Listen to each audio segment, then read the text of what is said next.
light.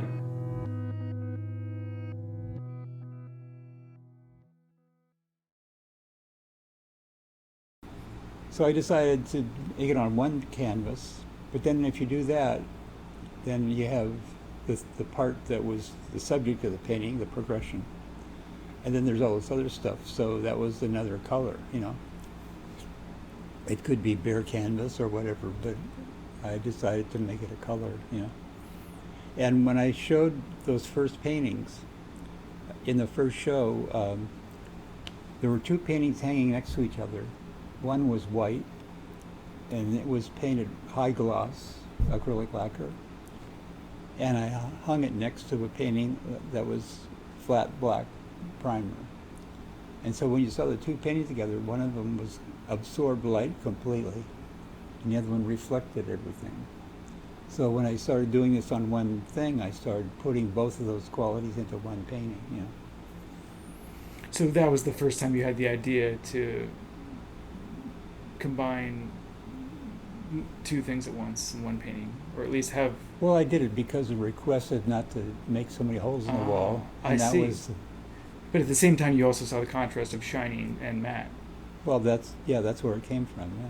I like that. So often in the paintings I'm looking at now, I'm seeing the ground here. I'm looking at a painting that has a blue ground and yellow squares, and the yellow squares are matte, and the blue ground is yeah. glossy. Yeah. But I really noticed the contrast of that, and these things become, you really notice that, because I think because of the quality that they're very direct. You know, you have just... Yeah, but it changes everything. Yeah. And of course the colors the colors are obviously a factor, but it seems like they're less... It's one of the factors. Well, like if you're studying color, then this is actually paint, which has another layer besides just color, you know. So you really trying... It seems like there's a real, like, you have the essence of the paint. So you have the color, the texture, the is it shiny, is it matte, what, you know, like the viscosity of it, all the elements that make paint are considered here. Yeah, they're all given. Yeah. They're all given. Yeah. And you notice them because they're all... It's there for you to see. I guess going back to, we talked about before, we previously discussed your sort of thinking about the term minimalism. Well, that was applied to what I and others were doing. And it started off as a kind of an insult, right? It was definitely an insult, which we all thought was amusing, which is how people end up looking at it, you know. If it's animal, and if it's empty, it's minimalism. So, which was never the intent. Yeah.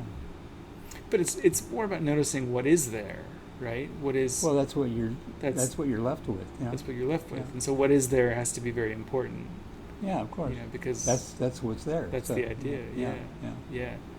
You don't sit around and talk about what's not there. Of course. Although other people do. They might. Yeah. That's really good. Yeah. I was considering. I was also reflecting on this, something that Hans Ulrich Obrist said about there being like a morality in your work, which I never really considered. But I think he was referring to the progressions and sticking to the geometry. And I think that's definitely there. There is that, you know, it's very important for you not to, you know, you're not just going off, the progression is it's going to be a progression. You know, there's a lot that happens within that, and there's a lot of expressiveness in the mark, and there's a lot of it's one of the components. In the choice. Yeah. But that seems something that you don't deviate from. Yeah. You know, that's the backbone. That is the sort of like the foundation of the piece is the geometry. That's one of them. Yeah. Yes. It's not just one thing. You know. Actually, people had said that to me before. You know, there was a art historian named Harris Rosenstein who said that to me, and his wife's father was a Talmudic scholar. You know, and they thought that it was a moral question. You know, a question of ethics. That I would just decide on that and stay with it, you know, which never occurred to me. But I would see other people I knew start using it and then didn't like how it looked, and they just change it. You know, so. But do you think would you agree with that? Yeah. I think so, and I hadn't thought about this explicitly, but just knowing you and speaking with you just about other things, and I feel like you're a person of real principle and ethics. That, of course, it makes sense, that there would be a morality and there would be a consideration that comes it's out. just part of being in a group, a community, So Yes. where I grew up, there were about a dozen different Protestant churches, but everybody grew up in that system, I never thought about it, but obviously that's what was going on and is still going on,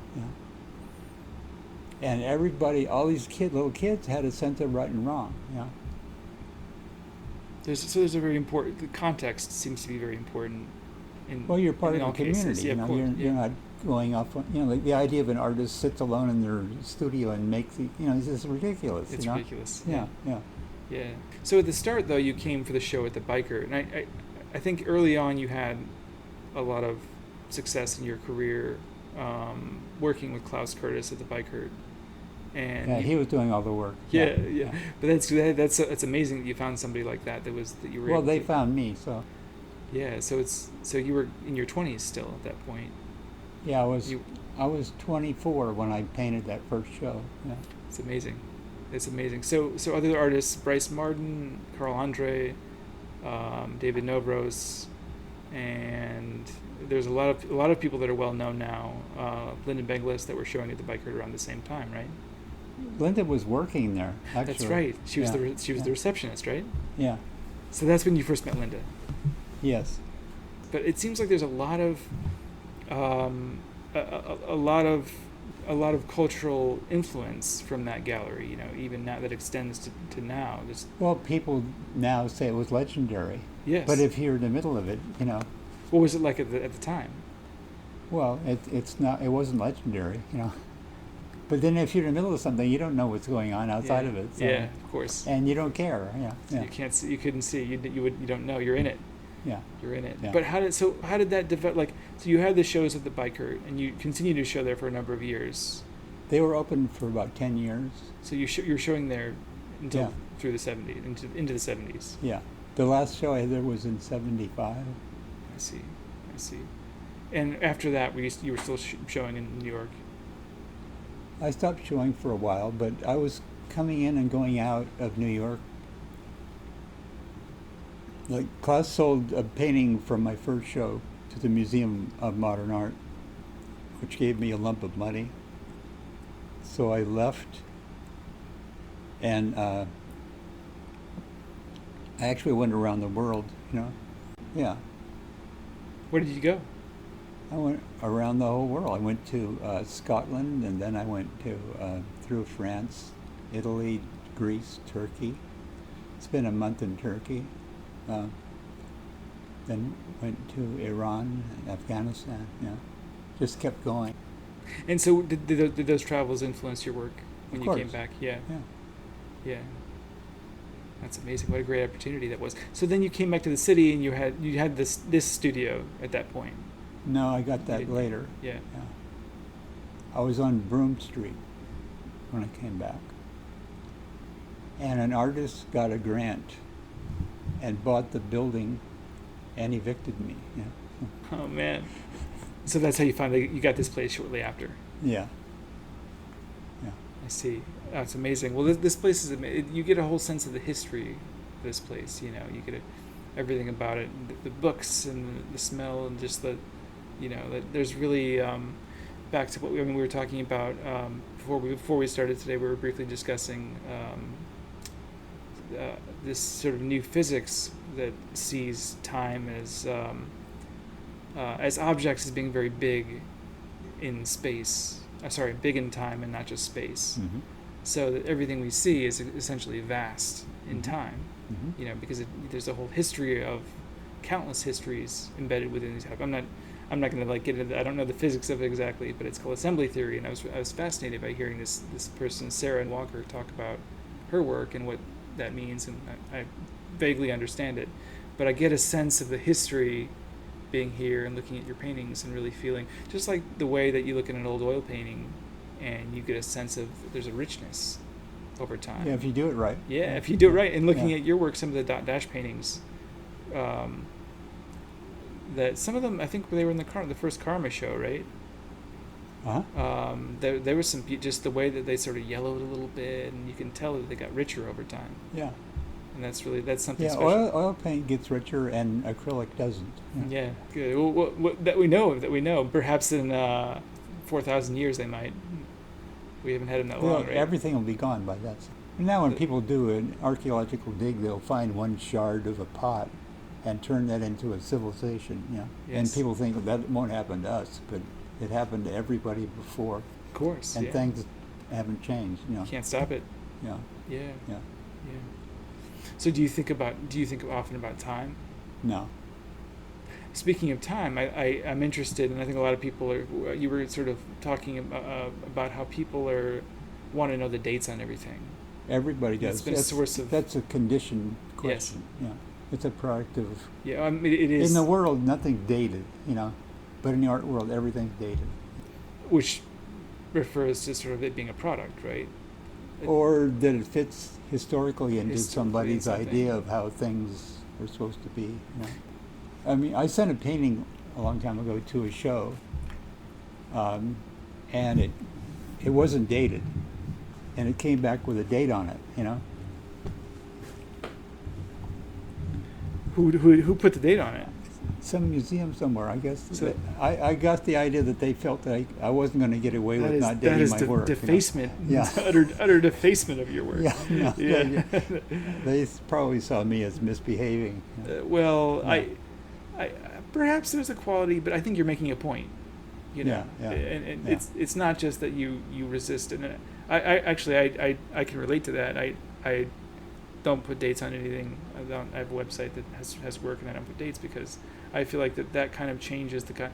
You know, you want to say, oh, when did you do this? Is that before that? And you want to fit it into a certain sort of place, time and place, but it can be very misleading. And what's the difference anyway? You know. Yeah. Well, there's all this conditioning, like automobiles. You know, is that a 1955 Chevrolet or something? I mean, everything's dated. You know. I think it has to do with collection, right? In terms of it being a product, and it's this special thing. It's during this time, but really, I think it detracts from the quality of the thing. It's confusing. Yeah. It's a distract. It's a visual art, and the more verbal stuff you put on it, then you don't look at the visual part. You know, which is all it is really. You know. I mean, I've met people, and all they care about is all this other stuff. You know. They don't even look at the painting. You know. They want to know the provenance and there's all this nonsense. You know. Yeah. Yeah. Hmm. You know, when I first came to New York, there was a show at the Metropolitan Museum of all the fakes they had bought over the years, and it was a really good show. You know. Wow. There was a great show at the Met when it first moved to the Whitney's old space called Unfinished. Uh-huh. Which was interesting to see seeing all these works that were, some of them they weren't sure if they were actually unfinished. In the case, there was a few Turners that nobody really knows if they were unfinished or if he was just in a different phase. But well, he never finished anything. He used to go to openings with paint and brushes and work on the painting during the opening. Yeah. You know, so. Wow, it's amazing. But everything I think is contextual. You know, everything is. We live in worlds that are increasingly constructed, you know, and I think it's refreshing looking at your work because it's so direct. Yeah. You know, it cuts through all of that, you know. Yeah, but that's not easy, you know, because you get all this pressure to not do that, you know. Yeah, and it's hard because consciousness is, you know, it's permeable. Yeah. So somebody it can influence you. You know, you have to be very aware of what you're doing and the ways in which you're being influenced.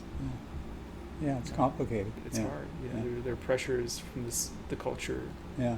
You know, now it's. I was looking at your work, and I felt earlier I was looking at a reproduction of a print online, and I felt kind of like a little sad that I didn't make it. That I didn't make that. You know, I was like, it was one of those moments where I'm like, I wish I made that thing. You know, like because now in this culture, it's very difficult to not make something that is extremely influenced by everything else because of what we're exposed to. You have to be really careful.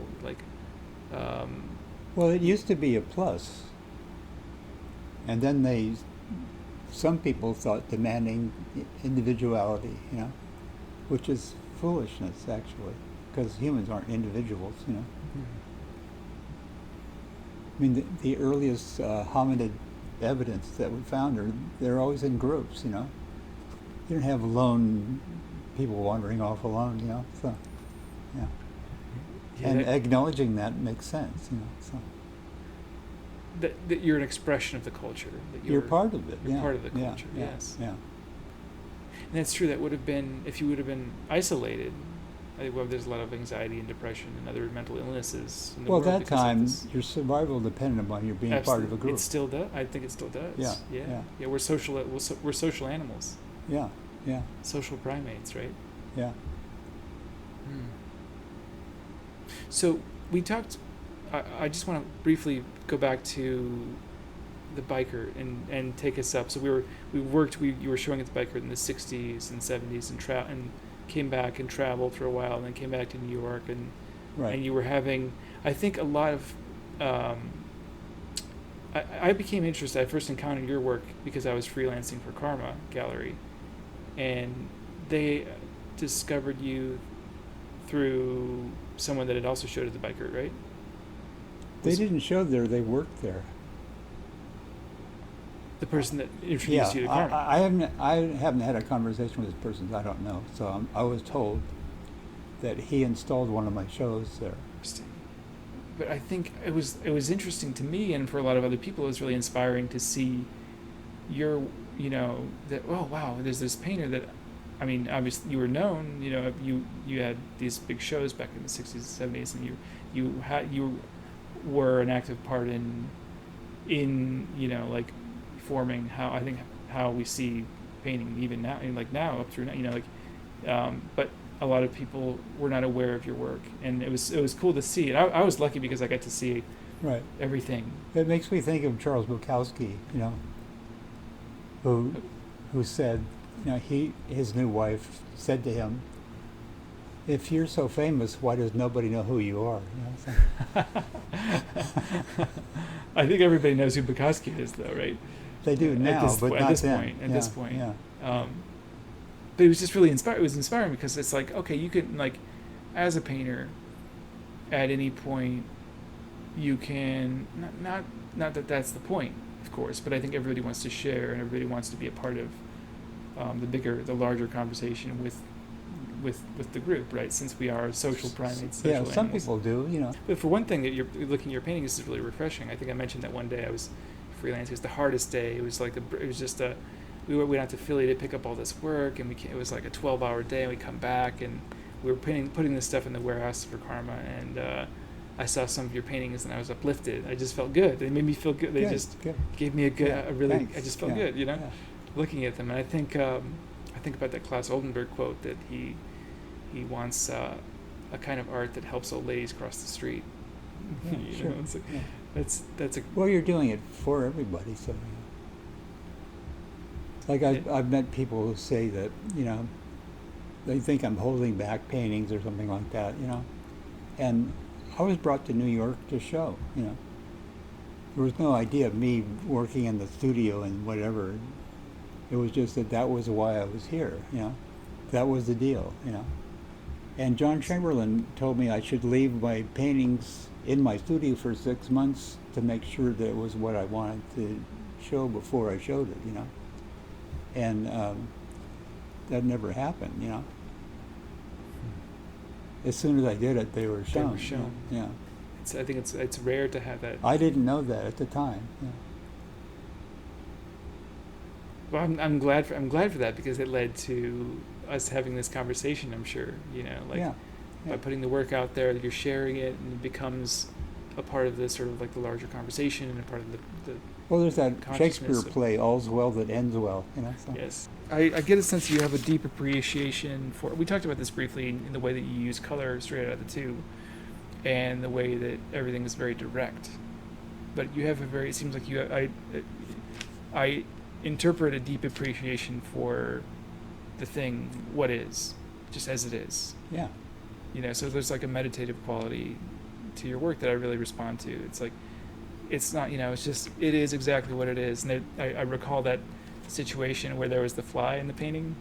And then I love that because you're just, we were installing at that art fair, and they brought you over there from the gallery, and there's, we got to get Paul over here. There's a fly in the paint. We're trying to show this painting. We're going to sell this paint, and you go over there and you're like, well, what am I supposed to do? Like, it's there, there it is.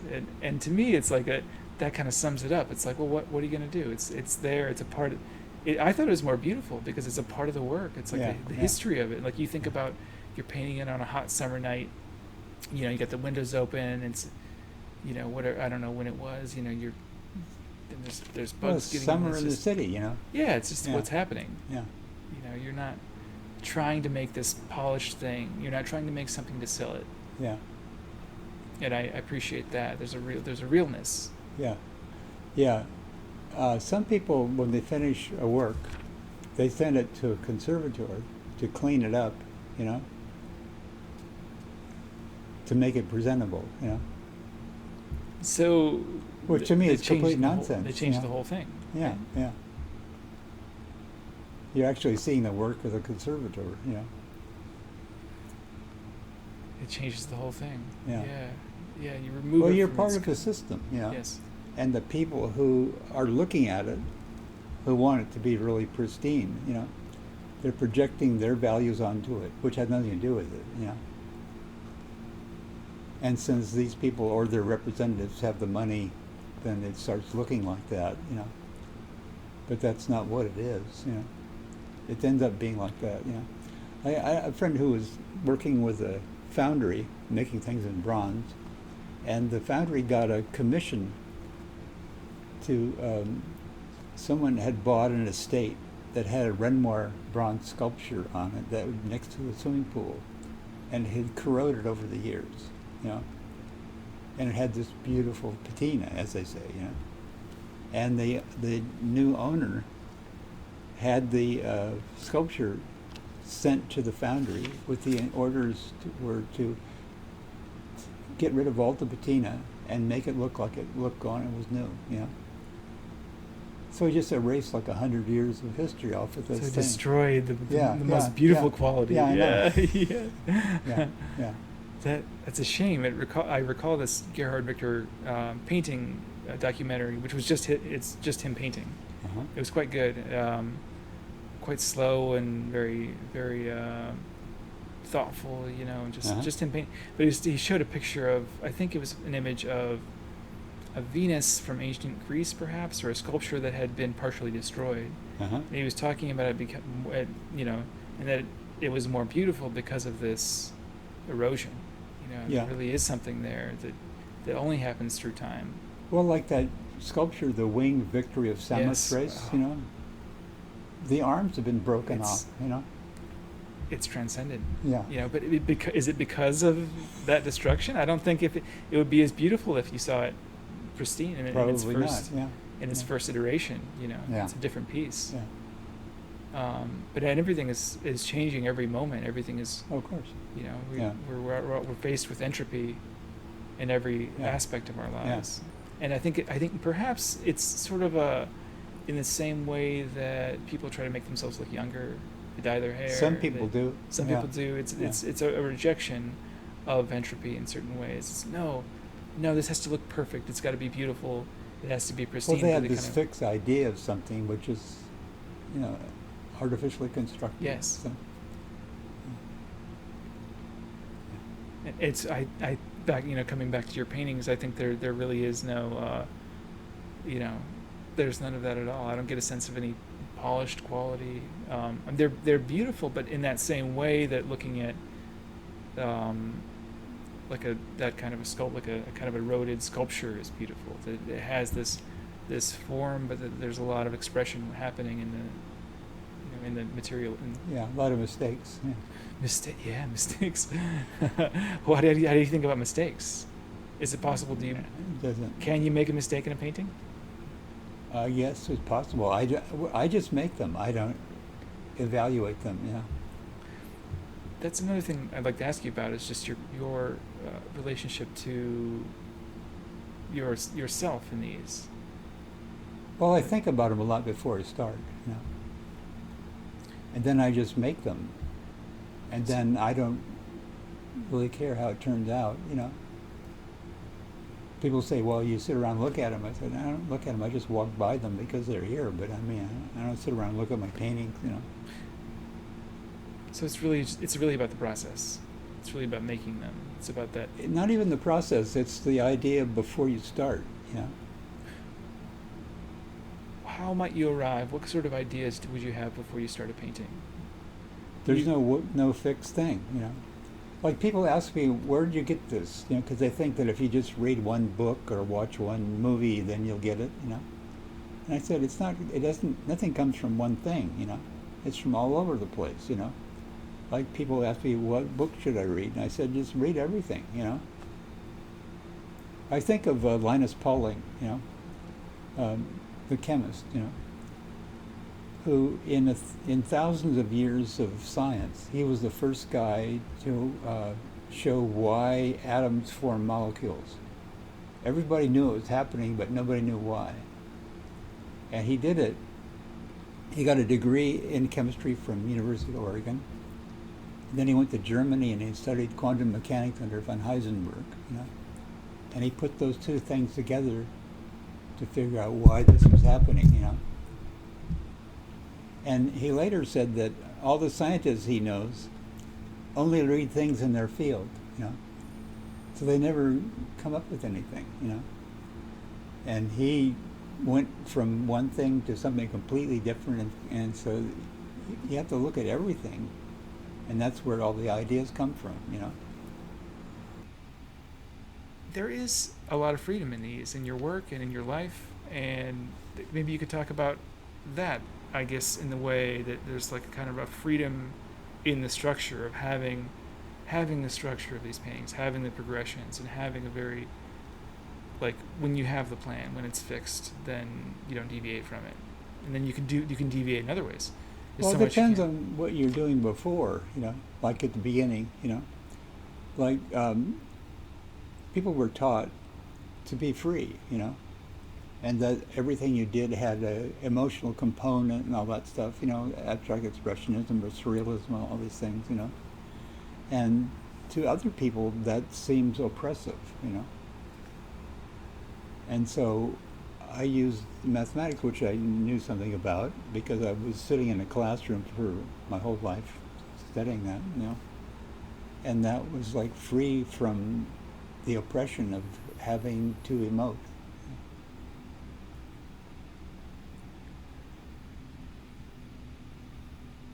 But there's so much expression that's happening within that structure, you know, like even in the choices of color. Yeah. There's a lot of expression. Yeah. There's a lot of freedom in that. Or, yeah. even in the marks, you know, one of the things I was struck by early on looking at your work is the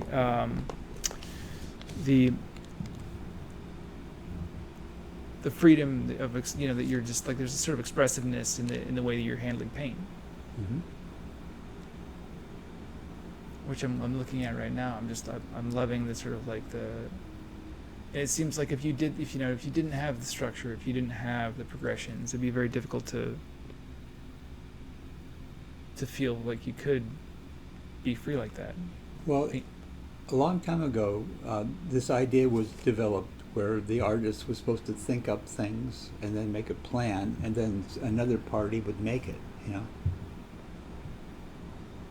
A lot of people were doing that, you know, and and I saw that thinking it up is good, but the person who makes it determines what it's really like, you know.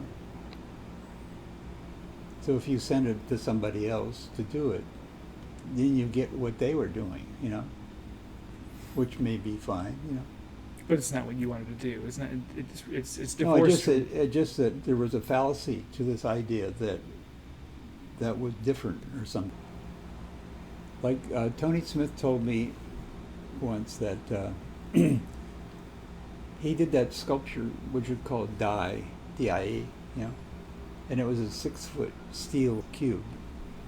And he said that he has a place in New Jersey, so he took out the phone book and he looked up a steel worker, you know, and called them up, right?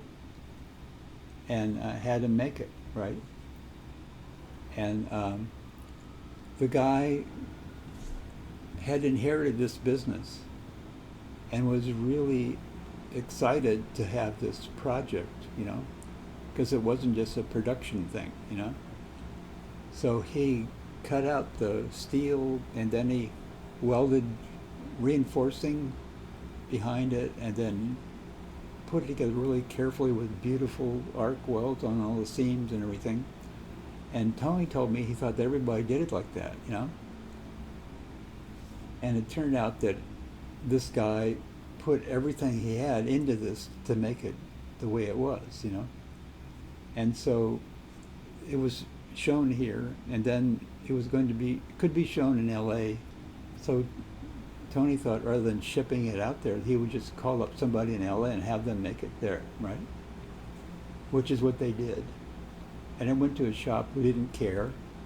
They cut out the plates, welded it together without any reinforcing. It was all warped and everything, and it was horrible, you know. It was a different piece. Well, it was made by different people with a different idea and so forth. And Tony realized that he had luckily called up somebody who wanted to put everything he had into this, making this thing perfect, you know. And other people didn't look at it like that, you know. And one day, years later, I went with Tony to this guy's place, and they had photographs of all the things he had made for Tony, you know. And so it was like a religious experience, like a shrine, Tony said, you know. The guy had just devoted himself to making these things. That's amazing. You make everything yourself. You always have. Yes. I've had offers to have things, you know.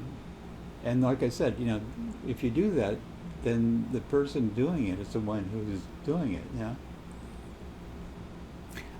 But I appreciate. I think there's a real genius in the way you make your own frames that are shaped canvases. Yeah. And you'll use found. Susan Fracon is a mutual friend of ours, and she's talked about she's always been impressed by your ability to just find objects, find wood randomly, and just make some amazing stuff out of it, you know. Well, it's just a building material, so. Yeah. But it's amazing that you're able to sort of transform this stuff into something, and that's the thing too. Like even looking at it, sometimes you can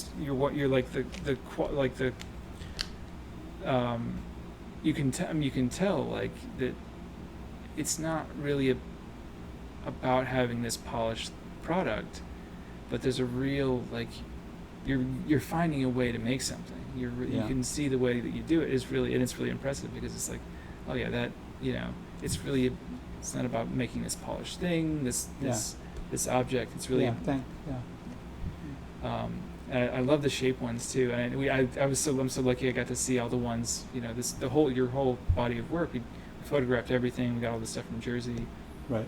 And I've seen those triangle paintings, the shape purple and yellow ones, which I love too. And it's just like all the other ones, the spiral paintings, and you've got all these just amazing what do you call those the raid sun paintings, all these you know shapes that come. They're basically essential shapes.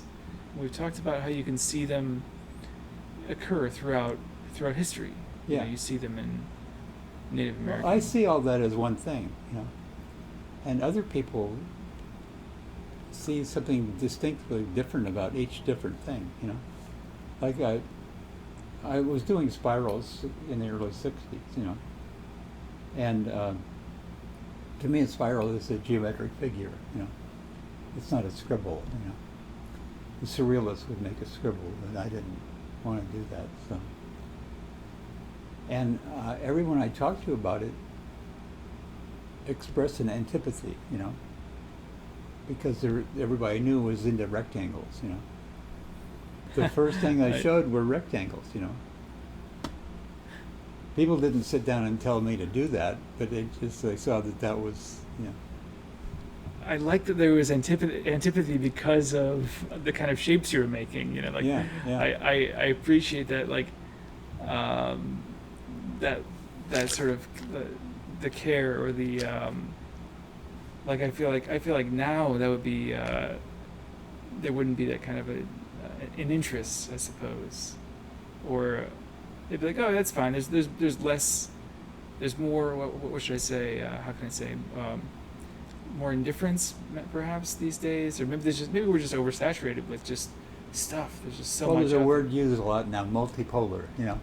Yes, I don't know what any of but that to me, means. I see your work. I see the progressions and the spiral. I see everything looks. It's all connected. It all looks like it's coming from the to same me, place. it's all the same thing. Same yeah. to me. Yeah. I see it all as the same. Yeah. And when I saw everything, quote everything, that you'd been doing for the decades rolling out, and it didn't look like different people made the paintings. It looked all like it was coming from the same place. Yeah, that was a realization. I mean, because I knew that I was making big changes, but I wasn't. Yeah. No, it was all Yeah, coming from yeah. the same place. It all Yeah. had the same mark. It all Yeah. had the same quality and the Yeah. same approach. And some people, when I started showing spiral paintings, the spirals were actually the source of the rectangle, because to make a spiral, there's a progression, you know. And so I just left out the arcs and just made it rectangular, you know. So the spirals came first before the rectangles, Yeah. but not the dot dash paintings. Those were first before the spirals. They came after. Anyway, the progression came from making the spiral, you know. This kind of progression with the squares. Well, n+1. There's lots of progressions, but that was a simple one. I wanted to make it as simple as possible. Well, you these know. are indeed spirals. They are, yes. But spiral in people's minds means arcs, you know. And these spiral along the edges in a rectilinear pattern, you know. So it's literally a spiral, but it's on a rectangle. It's not, there's no arcs, you know. So after showing these rectangular things with progressions, I finally just decided to make some spiral paintings, you know, and show them, you know. And I found out that the people who liked the rectangle didn't like the spirals. And when I showed the spirals, people who didn't like the rectangle started liking the spiral. You know, people have their own, you know, everybody's conditioning and so forth. But I like that they're open enough that I think a lot that they're quite accessible. I mentioned back in the Rail article how I tried to find some information about your work or some essays or whatever, and most of it is unintelligible.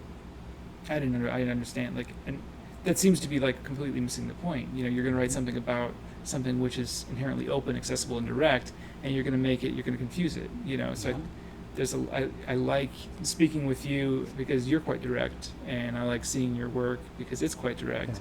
Okay. And there's nothing, you know, like, I don't get a sense that I think anybody could get something. I like how accessible it is on many levels. Mm-hmm. There's a sophistication. If you understood the math, you could, you know, at many levels you could understand it just on a basic human, like, I like the color. That's nice. You know, well, like, this color is really what it's all for. Yeah. Yeah. So. Yeah. Yeah. Well, speaking of which, I think how do you arrive at certain combinations of colors?